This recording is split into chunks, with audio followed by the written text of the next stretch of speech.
Bonjour à tous et à toutes et bienvenue dans cette nouvelle édition des Chronic Indies. Et aujourd'hui on va parler de la Pro Wrestling Area et nous allons faire une review de son show All Star Weekend Berlin qui a eu lieu le 20 octobre 2017.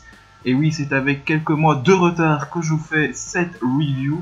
Mais comme vous le savez bien, la Pro Wrestling Area ne diffuse pas ses shows en direct et les met directement en DVD, et il faut attendre un sacré délai pour avoir les shows en streaming sur internet en même temps, ce qui n'est pas évident non plus. Et aussi il faut que j'ai le temps de voir le show qui est divisé en deux soirées, donc plus ou moins entre 4h et 4h30 de show à regarder.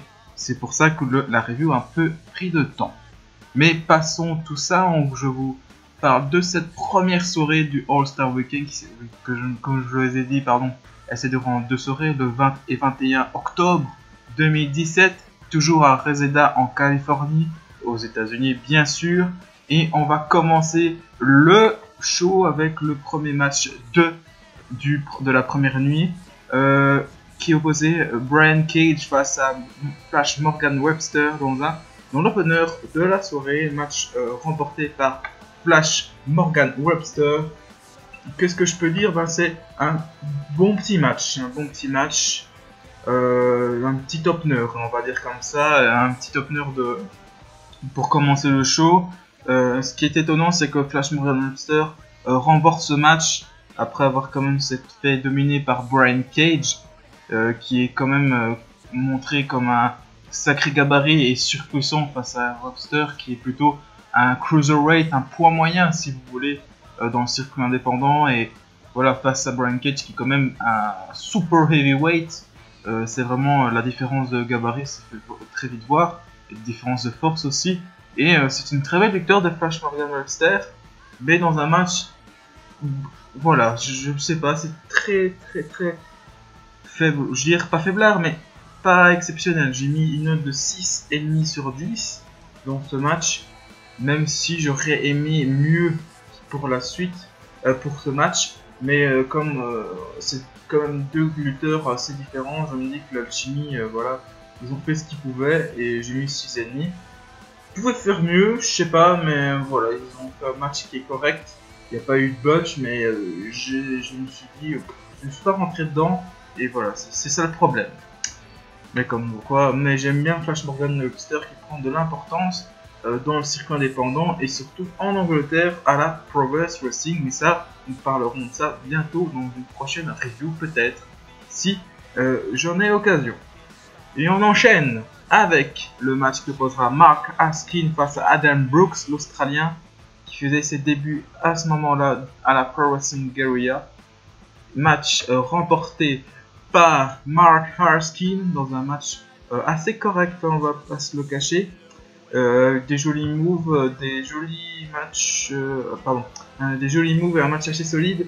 Moi j'aime bien Adam Brooks qui joue son personnage à fond la caisse, mais le match, comme le match précédent, n'était pas exceptionnel non plus, mais je le trouvais un peu plus meilleur, je trouve. Ce match entre Haskins et Brooks, j'aime bien les deux lutteurs, c'est vraiment des lutteurs que je suis plus Mark Haskins ces derniers temps, mais Brooks il vient d'arriver sur les différents circuits britanniques et américains, et le match a été très bon.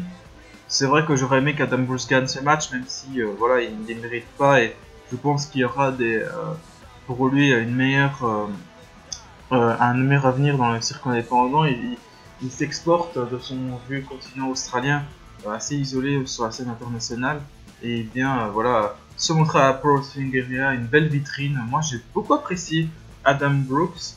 La défaite, voilà, ce n'est qu'un détail.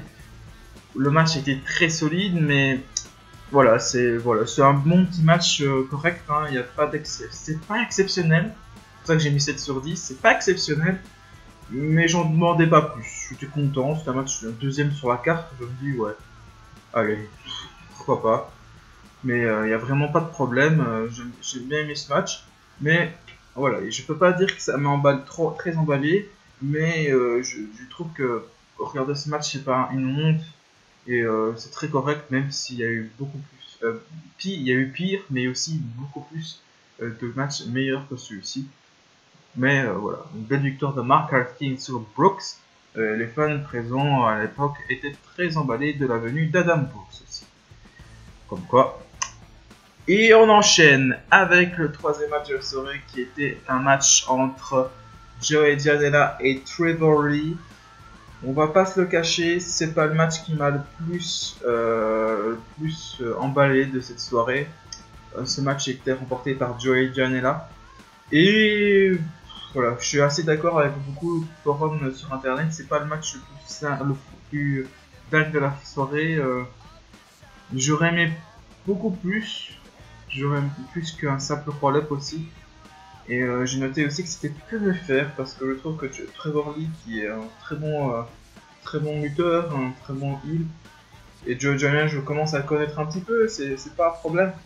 Mais voilà, je suis pas rentré dedans. Et c'est ça le problème, c'est que ils se ressemblent un peu physiquement, donc des fois c'est difficile de les distinguer. Mais c'est vrai que je trouve que Joey Janela, Trevor Lee, je sais pas, je savais pas, il manquait quelque chose. J'ai eu 6,5, c'est honorable, je mets une mention honorable, mais légèrement mieux faire connaissant les lutteurs. Surtout Trevor Lee, il a fait des meilleurs matchs que ça. Et c'est ça le problème, j'ai du mal. Voilà, ce match il ne m'a pas emballé, je suis pas rentré dedans, peut-être que c'est de ma faute et voilà, je suis pas rentré dedans et voilà, c'est tant pis, c'est comme ça, mais je suis pas le seul dans cet avis-là. Voilà, je pense que la victoire de Joey Janela sera assez anecdotique dans le show, donc passons vite ce match, même si voilà, il y avait mieux à faire, comme quoi. Et on enchaîne avec le match que vous êtes deux poids lourds, Keith Lee et Jonah Rock, qui vient du même continent que notre ami Adam Brooks, deux stars du circuit australien. Et victoire de Keith Lee, qui est construit, je vous le rappelle, comme un monstre et qui va prochainement défier courant mars notre ami Chuck Taylor dans un match pour le titre de champion de la Pro Wrestling Guerrilla. Et moi je suis voilà très fier de ce match, je suis très content, assez équilibré. Ils ont montré leur capacité sur un ring et ne sont pas contentés des prises traditionnelles de l'heavyweight. Ils ont de poids lourd, hein, des simples des bêtes prises, mais ils ont réussi à montrer leur capacité, des moonsaults, des dropkicks. C'était assez chouette à voir. Et Keith Lee, qui est mise en avant ces derniers temps, n'est pas n'est pas au plus mis en avant que Jonah Rock. Je trouve que c'était assez équilibré comme rencontre. Un match assez plaisant parce que moi je suis pas un énorme fan de match de polo. Et quand je vois ce genre de match entre Keith Lee et Jonah Rock, sur la fiche elle m'attire pas. Elle m'attire pas et voilà, moi je suis content de voir un match entre Keith Lee et Jonah Rock qui était assez correct comme match. Mais vraiment, je pense pas que ce match restera dans les annales comme le match entre Joey Janela et Trevor Lee. Mais je trouve que le match entre Keith Lee et Jonah Rock était quand même beaucoup plus impressionnant et beaucoup plus chouette à regarder pour leur gabarit. Et il est indéniable que Keith Lee et Jonah Rock ont du talent. Mais c'est vrai qu'on ça aurait pu faire mieux, mais je trouve que c'est assez correct comme match et vraiment, moi je suis rentré dedans. Pourtant, je suis un énorme fan de match de High Flyer. Et on va enchaîner d'ailleurs avec un match d'High Flyer un triple menace entre Ray Russ, Flamita et Sammy Guevara, match remporté par ce dernier, dans un match qui était pour moi l'un des meilleurs matchs de la soirée, dans le top 3 on va dire. Et j'ai trouvé que c'était super chouette, c'était un super spot fest, hein, c'est-à-dire plein de prises de risques inconsidérées et super chouette à regarder. Sammy Guevara a gagné à la fin avec son fameux 630 degrés splash. Je l'ai dit à la française, c'est génial. Et j'en veux plus, vraiment, j'aime bien, c'est vraiment un style de match que j'adore. Sammy Guevara, c'était vraiment un super talent, il est d'ailleurs dans la saison 4 de la Lucha Underground qui est en période d'enregistrement ces derniers temps. Donc voilà, moi j'aimerais bien voir, ça me donne envie de voir la Lucha Underground. Un petit aparté sur la Lucha Underground. J'ai du mal avec le scénario que en fait la fédération soit sur une saison comme une série. J'ai du mal. J'ai toujours eu du mal. Je suis trop standardisé à la mode WWE où c'est toute l'année. C'est vrai que une période, une saison comme une série télé, voilà, moi ça m'attire pas plus. Mais avec l'ajout de Sammy Guevara, voilà, pourquoi. Je ferme la parenthèse et je reviens au match triple manas. Les trois sont super. Bon, c'est plus le style High Fly, c'est plus style Lucha Libre. J'adore le finish de Sammy Guevara, le 130 degrés, que fait Ricochet à la NXT. Si vous le savez pas, Ricochet qui le fait à la NXT aussi. Donc c'est super chouette aussi de voir cette prise qui est pas la plus répandue au monde hein, quand même, mais vraiment j'adore cette prise, une grosse prise de risque. Une belle alchimie entre les trois hommes, je trouvais. Mais ce qui manque en fait de ce match pour qu'il passe la barre des 8, c'est que j'aurais aimé un peu plus dans ce match. Je pense qu'il y avait possibilité d'ajouter, de faire un peu plus dans cette rencontre. Je ne sais pas, d'autres prises ou je ne sais pas. Mais la victoire de Sammy Guevara n'est pas volée, il est bien construit, il est fort apprécié du public. Et moi aussi d'ailleurs, je suis devenu un fan. Je ne sais pas, je suis devenu un très bon fan de Sammy Guevara. C'était pas quelqu'un que je connaissais. J'ai connu quand il est arrivé à la Pro Wrestling Area. Et je lui promets un bel avenir au sein du circuit indépendant. Et moi j'ai mis une belle note de 7,5 sur 10. Comme quoi, voilà, il n'y a pas de souci. Ce match, vous pouvez regarder sans problème. C'est un pur match poids moyen. Si vous êtes fan de poids moyen et de 205 Live, ce match est fait pour vous.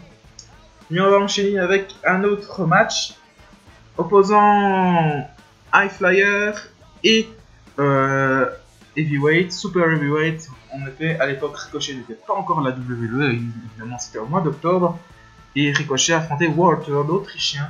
Walter, actuel champion Atlas de la Progress Wrestling, dont je vante ses qualités techniques et in-ring lors de la preview de la Progress Wrestling de Chapter 62, avec son match face à Timothy Thatcher pour le championnat Atlas. Dans un match de Ricochet qui a remporté ce match, pardon, et dans un match que j'ai beaucoup apprécié parce que les deux sont très impressionnants. J'adore Walter, quelqu'un qui m'impressionne de plus en plus. Et je sais pas si tu catches ce qui m'attire, mais il est bon. Il est bon, notre ami Walter, et ça il faut le souligner. Il vient de notre beau vieux continent, un Autrichien qui monte, c'est pas courant. Son style de catch est vraiment très impressionnant, très stiff, assez dur. Mais voilà, le match qui se termine par un roll-up. Voilà, c'est pour pas faire perdre en crédibilité Walter, je comprends, et que de toute façon les plans étaient que Ricochet gagne le ceinture le lendemain, et voilà, il fallait faire gagner Ricochet, mais sans trop crédibiliser Walter. C'était un super match à regarder, je trouve que c'était super chouette et qu'on ait un match aussi agréable, hein. Les deux étaient vraiment très bons sur le ring. Pourquoi voilà, j'aurais aimé un peu plus quand même, parce que voilà, c'est vraiment deux styles assez différents. Le match de Walter de la nuit 2 que je ferai la semaine prochaine sera un peu plus différent, pourtant c'est gabarit, l'opposition de style de gabarit est aussi le même. Je trouve que ce match là il est bon, mais voilà, je trouve que ça aurait pu faire mieux. Le roll-up me dérange un petit peu, c'est moi, j'aime bien qu'on gagne clean et qu'on montre, voilà, je gagne sur le film mais je te bats clean, pas par tricherie ou par petit coup de la chance en fait. J'aurais aimé une vraie fin, parce qu'on sait que Ricochet était sur le départ vers la WWE ou Cinera au mois de janvier dernier. Et voilà, Walter, si vous suivez ces redépendants, suivez ce catcheur parce que Walter est une superstar qui peut intéresser la WWE. C'est vraiment un gabarit vraiment fait pour la WWE. Donc je pense qu'il ira dans quelques années, il n'a encore temps, parce que la WWE fait toujours quand même une razzia au niveau des superstars indépendantes, hein, les Ricochet, les War Machine, Candice LeRae. Voilà, c'est pas impossible qu'ils puissent rejoindre la WWE dans les prochaines années. Mais très belle victoire de Ricochet quand même si c'est pas roll-up. Et que j'ai du mal avec les roll-up dans un match pareil. Mais pourquoi pas. On va dire que j'ai pas choisi, c'est pas moi qui book. Mais voilà, moi les roulottes, les roll-up, quand t'en as pas besoin, voilà, c'est pas grave. Mais c'était logique, ils l'ont fait par sécurité et je comprends. 7,5, c'est très honorable. Mais voilà, le roll-up m'a enlevé ce demi-point. Et il aurait pu passer à 8. Mais comme quoi, ce n'est que mon avis. Et on enchaîne avec le dernier match de la soirée qui était le premier match de championnat sur les deux proposés lors du week-end. C'était pour le match par équipe, les Lucha Brothers, Rey Fenix et Penta El0M face aux Chosen Bro, Matt Riddle et Jeff Cobb. Dans un très bon match par équipe. Et j'ai aimé ce match parce que voilà, c'était un très bon match par équipe. La construction de nos amis Chosen Bro a été très bonne. Ils ont gagné des gros matchs face aux Young Bucks et aux Breakable Fucking Machine, Brian Cage et Michael Elgin. Leur victoire a été tout à fait logique dans cette construction de match assez correcte. Dans cette construction d'équipe qui a eu mis un an avant de venir défier les champions par équipe. Et dans un pur style PWG, c'est-à-dire un match sans vraiment de tag réel, il n'y a pas vraiment de changement. Et voilà, je suis très content de ce match. Vraiment, c'est le match où je me suis plus apprécié. Je lui ai mis une note de 8 sur 10. Faut le voir, c'est vraiment super chouette à regarder comme match. Je vous conseille, personnellement, c'est un très bon match par équipe qui va dans tous les sens. Il y avait une vraie opposition style avec les Mexicains face à Matt Riddle et Jeff Cobb qui sont réputés pour un style assez dur, assez stiff. Et là, j'ai bien aimé, c'est vraiment un match pur PWG, son tag, c'est parti dans tous les sens. Et les Chosen Bro qui remportent leur ceinture, les ceintures par équipe, je suis tout à fait content. C'est vraiment dans la logique de ce show, de la reconstruction. Et je leur souhaite une bonne continuation pour défendre prochainement leur ceinture par équipe. Comme quoi, ils finiront bientôt par dominer la division par équipe de la Pro Wrestling Area. Sur ce, ben voilà, j'ai terminé la chronique sur la première soirée. Qu'est-ce que j'en ai pensé de ce show? Assez classique, on va dire comme ça. Assez classique, j'ai pour ça que je mets une note de 7 sur 10 au show. Parce que voilà, il peut faire mieux. Il y a des très bons matchs parce que voilà, il y a des matchs qui sont assez faibles, mais il y a des d'autres qui sont mieux. C'est moyen, mais c'est pas acheté, c'est vraiment moi. Je mettrai moyen plus si vous voulez, moyen plus pour ce show. À retenir le match par équipe, comme je l'ai dit. Le match entre Ricochet et Walter et le triple retraite entre Raris, Flammy Tyson, Guevara, un pur spot fest, un pur plaisir à regarder.